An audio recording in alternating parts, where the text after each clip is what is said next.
dapat berguna untuk diri kita pribadi. Subhanallah,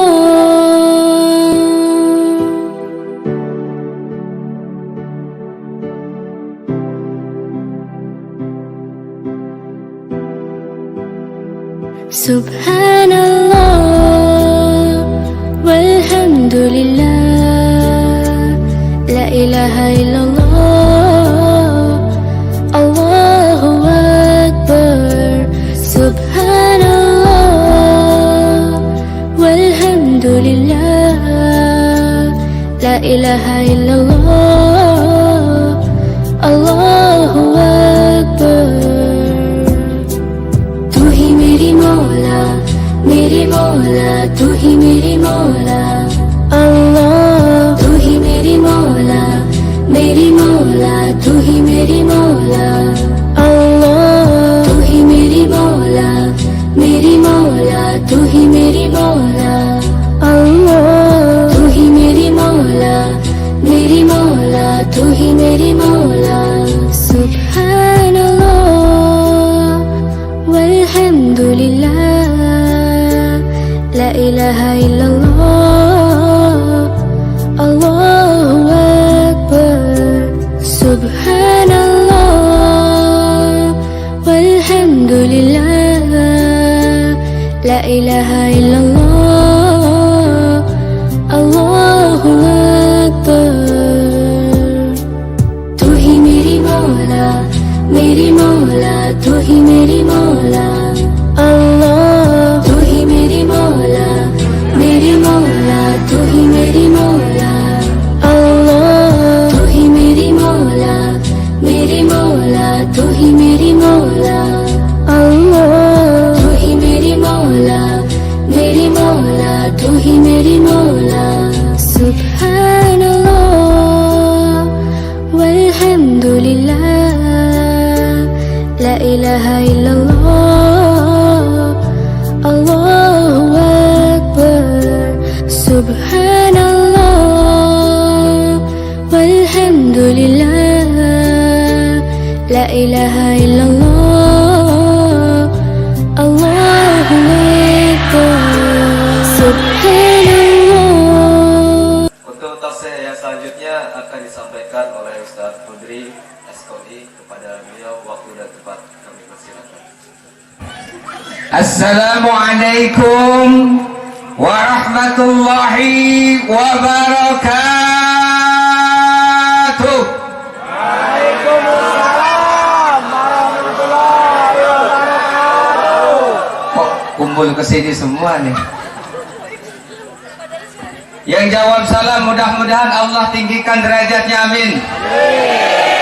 Amin ya robbal. Ibu-ibunya menjadi calon penghuni surga, amin. Makin cantik, amin. Awet muda, amin. Giliran awet muda keras. Bapak-bapaknya mudah-mudahan sehat semua, amin. Tambah rezekinya, amin. Tambah anaknya, amin. Tambah istrinya, amin. Ibu-ibu senyap satu-satu. Masya Allah. Bu, nggih. Bu, pengen masuk surga? Tadi penceramah yang pertama menyampaikan ada berapa yang dirindukan surga? 4. Satu, membaca Al-Qur'an. Suka baca Quran? Suka. Baru belajar metode pas. Aku bisa. Yang kedua apa?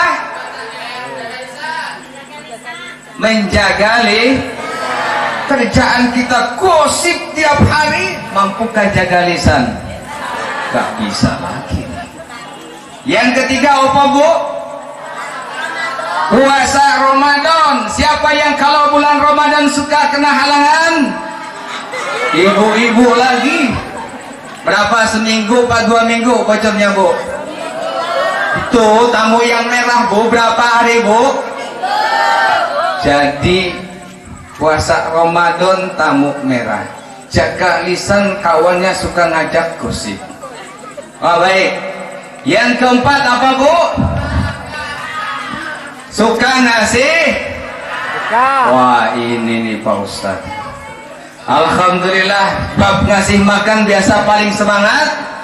Ibu-ibu, betul? Tamu belum dikasih, dia sudah makan duluan. Betul? Ada, Bu, satu lagi. Kalau ibu-ibu pengen masuk surga, bahkan oleh Ustaz saya disampaikan ibu bisa masuk lewat pintu surga yang mana saja. Ada, Bu. Mau tahu? Mau tahu sekali? Bener nih. Tak nyesel. Bapak-bapak pasti tahu apa, Pak? Apa katanya? Izinkan kami nambah satu lagi. Orang apa-apa katanya, Bang. Jadi kata baginda Nabi, kalau seandainya ada seorang istri kemudian suaminya nikah lagi, dia ridho, dia ikhlas, hatinya nggak kebakar, nggak sakit di sini, masuk surga boleh lewat pintu manapun Allah buka. Senang apa tidak? Saya tanya, senang apa tidak? Senang apa tidak, bapak-bapak?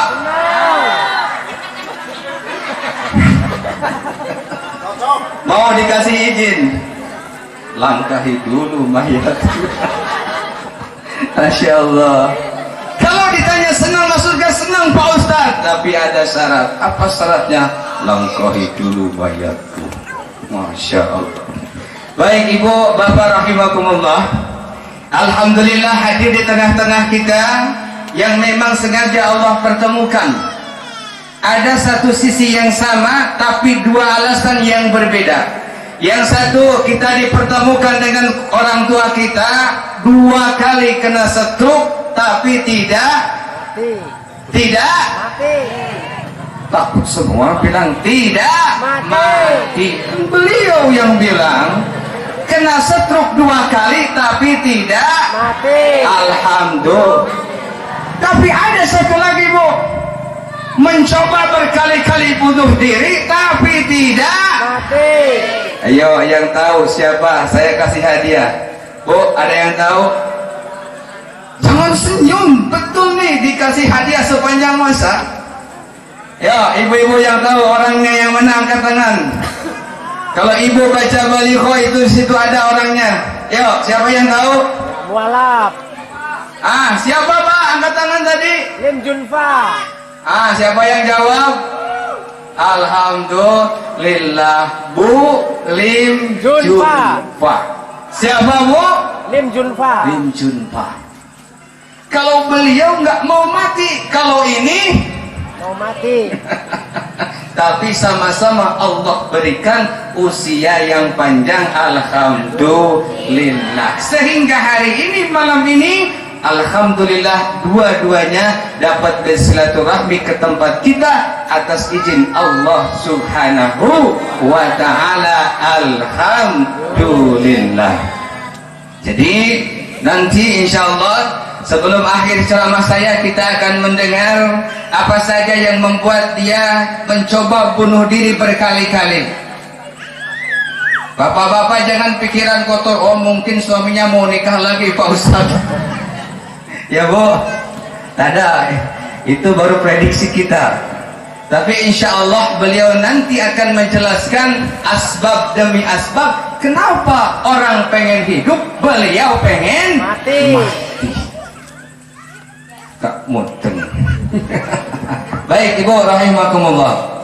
Hadratil kiram wal muhtaram, para asatid, alim ulama bil khusus ketua MUI yang alhamdulillah hadir di tengah kita, juga Bapak Kades, Pak Camat atau yang mewakili dan seluruh tokoh agama, tokoh masyarakat, ibu dan bapak rahimakumullah yang tidak bisa saya sebutkan satu persatu, namun mudah-mudahan pada malam ini kita semua mendapat rahmat Allah. Amin ya rabbal amin ya rabbal alamin. Baik, tadi udah dapat hadiah. Sekarang ibu-ibu, Bu, belum nyambung. Bu, Pak, Bu, ya, Pak. Pak, ya. Bu, Pak. Ya. Ah. Bu, Pak. Ya. Pak. Ya. Bu, ya, Pak. Nah, kalau ibu yang baca baliho saya, di situ ada judul. Kira-kira judulnya apa, Bu? Yo, hadiah lagi nih Al-Quran. Ada judul ceramah. Wah, berarti panitia yang tahu nih. Pak Sawal, apa judulnya Pak Sawal? Keimanan mualaf. Ah, Keimanan yang mualaf. masang balihonya pun gak hafal. Adik-adik yang belakang coba di center apa judulnya? Silahkan yang berani nyenter dapat hadiah. Metode pas. Ah, silakan. Oh, PSAT silakan di center apa judul ceramah saya di baliho? Hah? Nikah lagi. Judulnya apa, Bu? Kurang keras, Pak. Sekali lagi. Derita mu'alaf zaman dulu. Ini judul YouTube, Bu. Karena saya walaupun ustadz YouTuber juga, makanya tadi pas Pak Roma datang saya lari-lari ya, Bu. Kayak wartawan kan, Bu. Sekarang kayak mubalik ya, Bu. Masya Allah, entah besok kayak apa lagi saya. Amin ya Rabbal. Jadi di dalam situ saya jelaskan cerita mu'alaf zaman dulu. Di dalam Al-Quran seketika ada 7 orang yang mendapat gelar as-sabiqunal awwalun. Apa artinya, Bu Guru? Masya Allah, orang yang mula-mula masuk Islam. As-sabiqunal awwalun ini 7 diantaranya mendapatkan kemudahan dari Allah, bahkan dikabarkan oleh Rasulullah akan masuk ke dalam surga. Bahasa lain, atas perbuatannya, kesolehannya, kesabarannya dalam menjalani keimanan dan ujian setelah beriman, Allah berikan hadiah berupa surga. Amin ya Rabbal. Mudah-mudahan Bapak semua dapat surga. Amin. Amin. Ibu dapat surga. Amin. Semua yang hadir dapat surga. Amin ya Rabbal. Surganya mau yang berapa tingkat, Bu? Saya cuma nanya.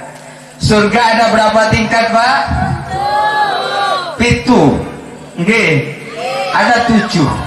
Ya, Ibu mau di atas mau di bawah surganya? Pak, terserah katanya. Saya tanya di atas di bawah, terserah Bapak. Berarti Bapak yang lebih tahu ya. Surga itu mau di atas mau di bawah, alhamdulillah. Kenapa? Karena saking nikmatnya surga. Jadi jangankan kita membayangkan surga tingkat 1 sampai tingkat 7, ketika halaman emperannya pun itu merupakan nikmat yang paling besar yang bisa diperoleh oleh seorang muslim. Siap, Bu? Siapa masuk surga? Ayo kita persiapkan amal-amalnya yang bisa menyebabkan masuk surga.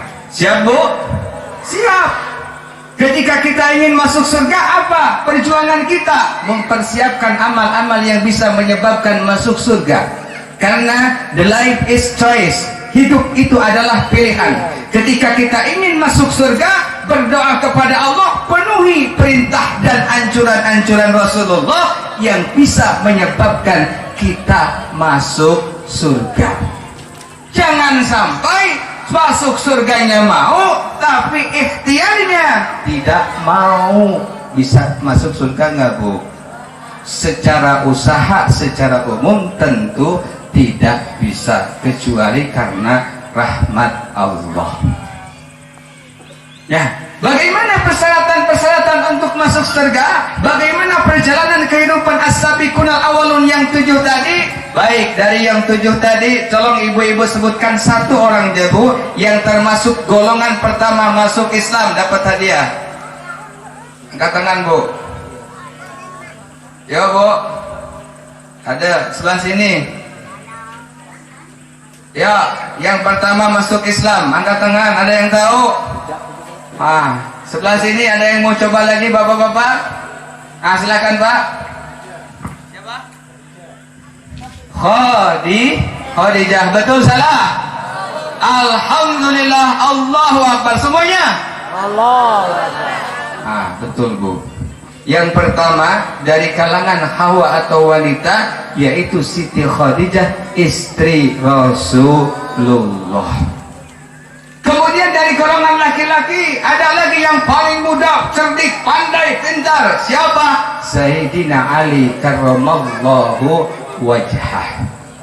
Dari golongan budak. Tahu budak Bu? Ya. Dijual belikan. Diperjualbelikan. Yang kedua Bu Guru? Lupa. Ada lupa. Yang ketiga ibu-ibu, dikuasai oleh seorang majikan. Itu budak.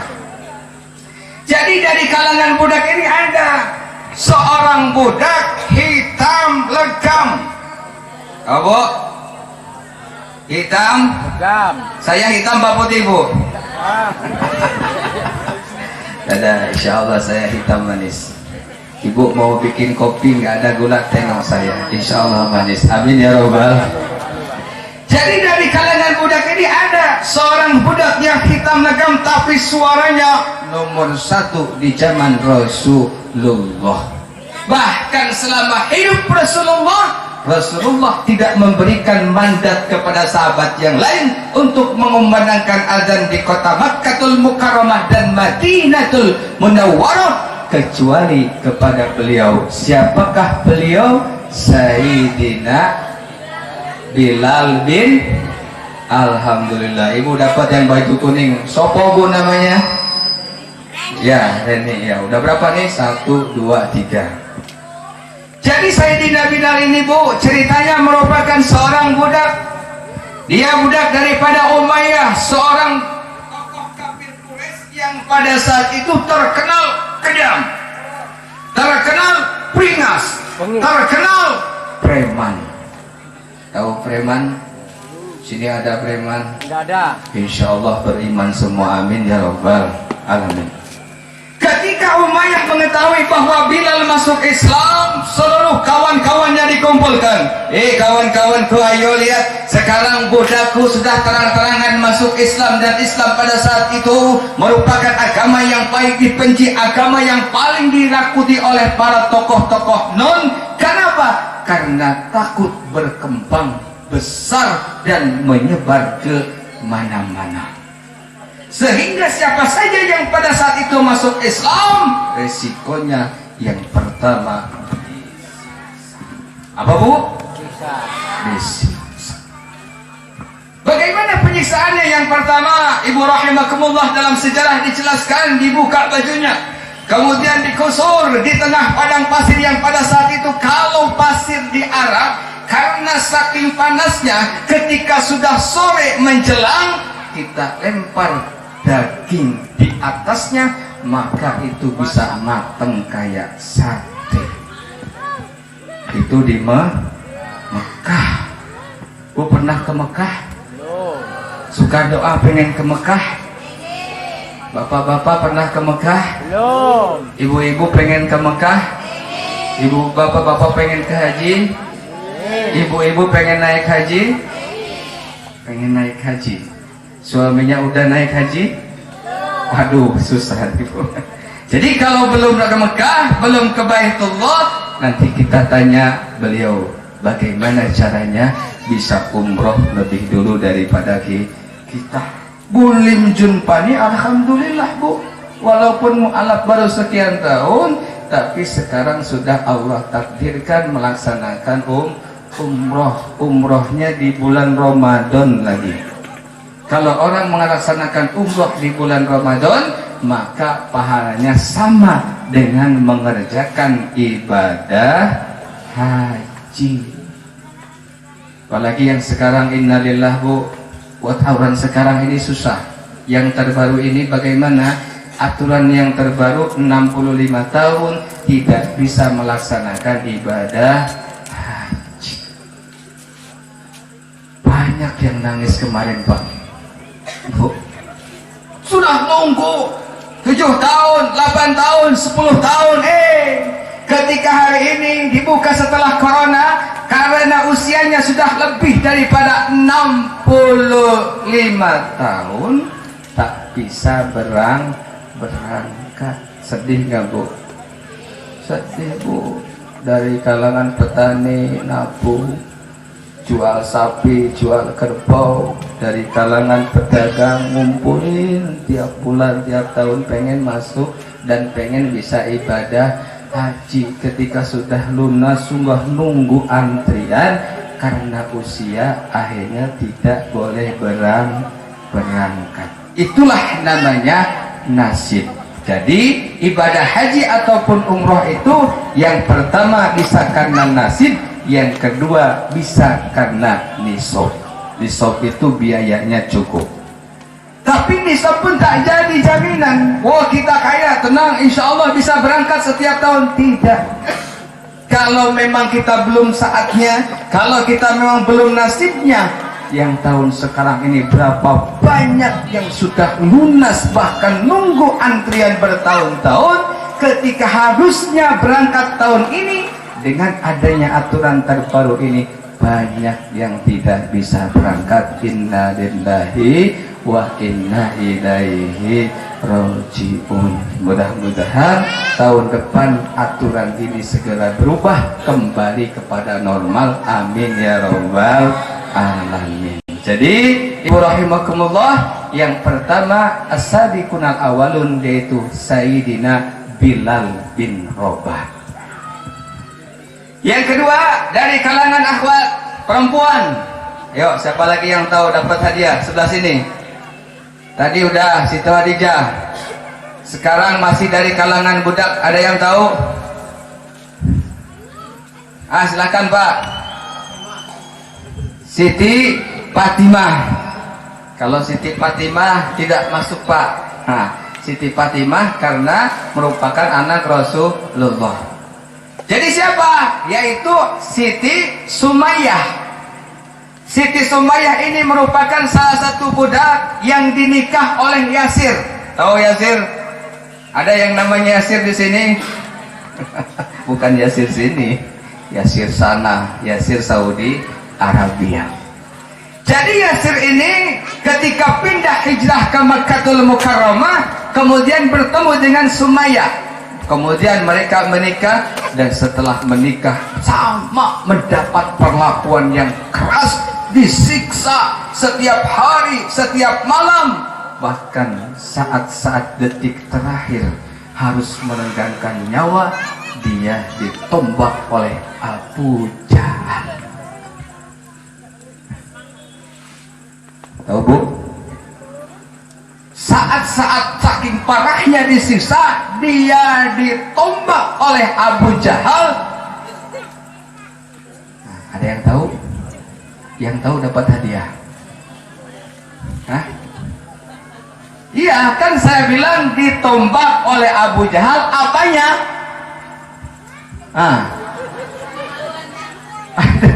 Ibu udah dapat hadiah, nggak boleh lagi. Ada yang sebelah sini yang tahu apanya? Ada? Angkat tangan. Angkat tangan. Yang belum dapat. Silakan Bu. Apa Bu? Ya ada. Huruf pertamanya Bu apa? Ya, ditumbak sebagaimana yang tadi Ibu ucapkan. Sadis kan Bu? Kalau orang melihat seperti itu, imannya setengah, kira-kira mau nggak dia beriman kepada Nabi dan Rasulullah? Tidak mau, langsung lari, takut disiksa. Nabi bagaimana?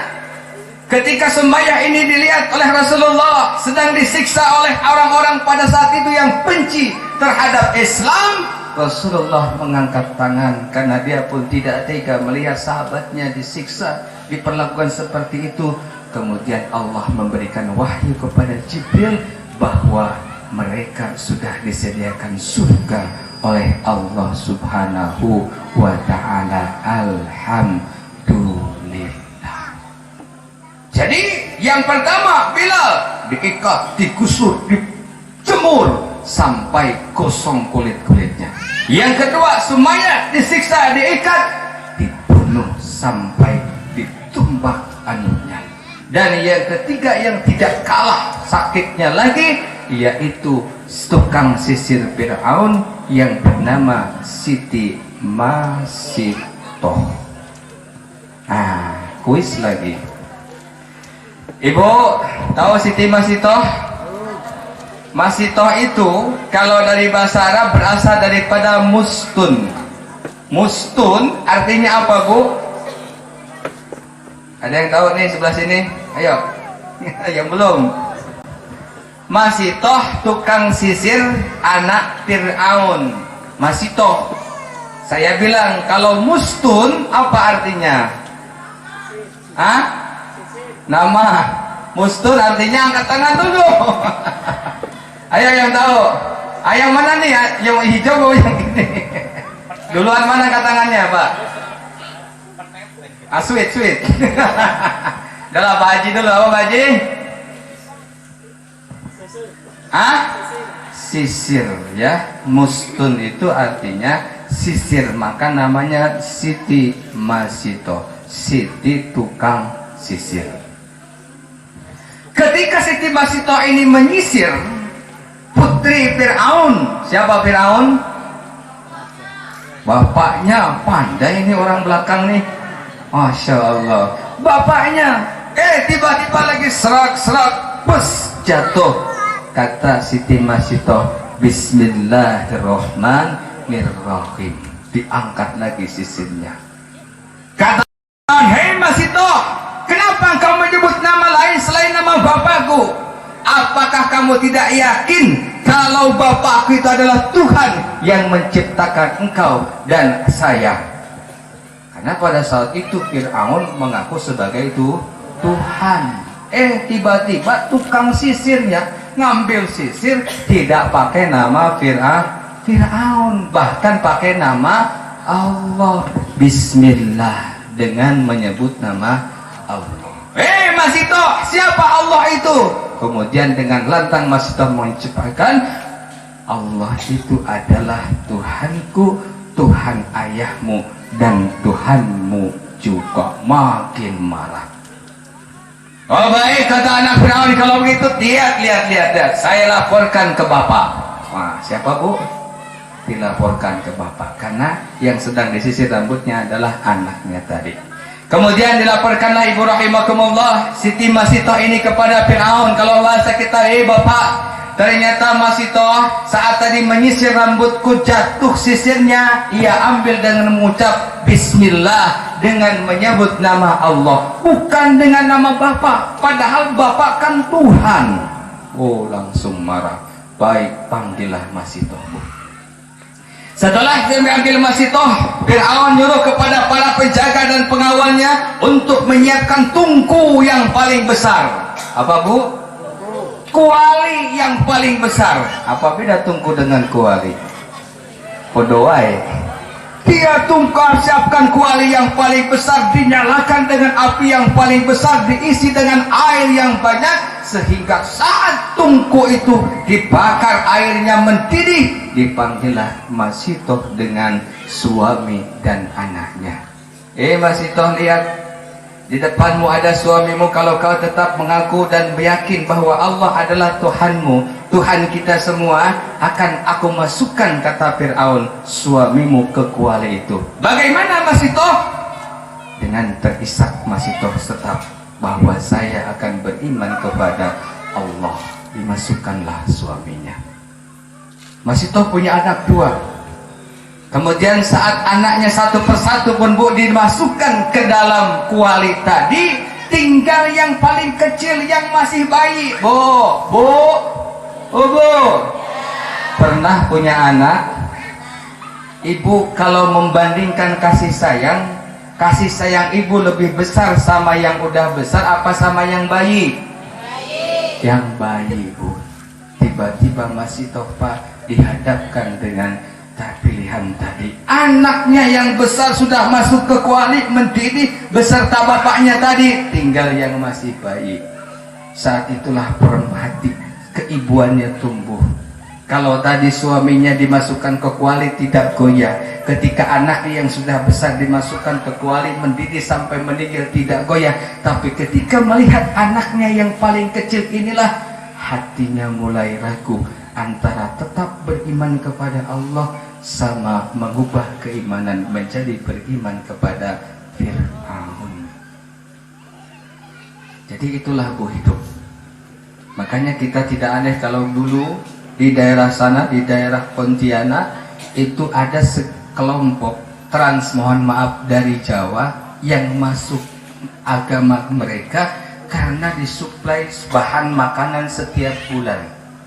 Kenapa mereka mau menukarkan keimanan? Karena mereka tidak ada pekerjaan, tidak juga ada lahan yang menghasilkan, sehingga bahasa kasarnya kalau tidak menerima bantuan itu mungkin mereka tidak bisa makan. Nah masih toh pun ini, ketika anaknya yang masih bayi itu mulai dibawa mendekat oleh para petugas Fir'aun, mau dimasukkan ke dalam kuali yang sudah mendidih dan api yang sudah sangat besar, hatinya mulai ragu. Tapi atas pertolongan Allah Pak, tapi atas pertolongan Allah Bu, ternyata bayi tadi Allah berikan mukjizat dan bisa berkata, kalau bahasa kita, wahai ibuku, ibu tidak usah ragu akan kekuasaan Allah. Yakinlah wahai ibu, Allah bersama kita. Siapa yang ngomong Bu? Bayi. Mukjizat bukan? Mukjizat. Biasanya bayi yang beberapa bulan baru lahir belum bisa ngomong dengan omongan yang lantang. Maka di dalam sejarah Islam ada 3 bayi yang baru lahir yang bisa berbicara seperti orang dewasa. 1 bayi anaknya Siti Masito. 2 yang tahu Nabiullah Isa alaihissalam. 3 ayo yang tahu selain ibu tadi, saksi daripada Juret yang difitnah berzina pada tahun tersebut. 3 bayi inilah yang diberi oleh Allah mukjizat luar biasa. Jam berapa Bu? Oh enggak tahu ya. Baik Ibu rahimakumullah.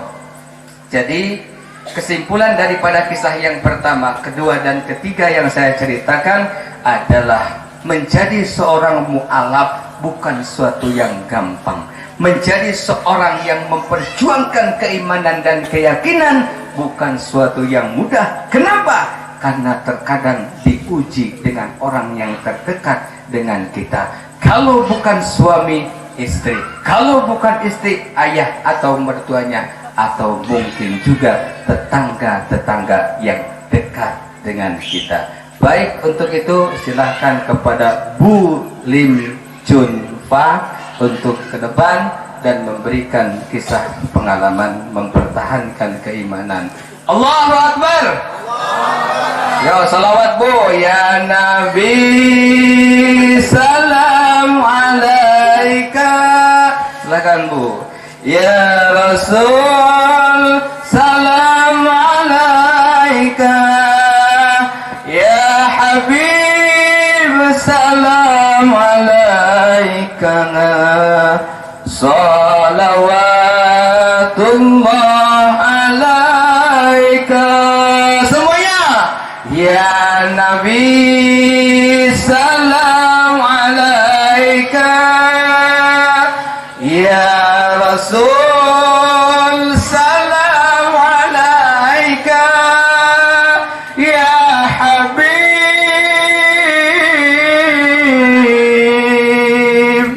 salam alaika. Baik Ibu, kita dengarkan dengan khusyuk, kita ambil hikmah yang bisa kita terapkan dalam kehidupan kita sehari-hari.